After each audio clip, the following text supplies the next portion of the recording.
The thing that makes joy so majestic is that joy is present whether times are good or times are bad. Joy is actually a fruit of the Spirit.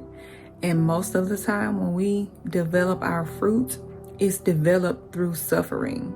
So if God says, I'm going to give you a predispensation of joy for the times to come, we have to look and see in the Bible, when does God give us joy? In Isaiah 61, when it's obviously a time for grief and mourning, God gives joy. When Nehemiah and the army were working on rebuilding the wall of the city after war and destruction, Nehemiah said, the joy of the Lord is our strength. In the book of Esther, when the decree had been given that all the Jews would be killed, after the decree was overturned, the people rejoiced. They were filled with joy. The book of James says, consider it pure joy when you face trials. In Psalm 27, even though David was surrounded by his enemies, he declared that he would make sacrifices with shouts of joy. That was his posture. In Psalm 21, we see where one is made glad because of the joy of the presence of the Lord. So if we just stay in his presence, if we stay with an attitude of gratitude,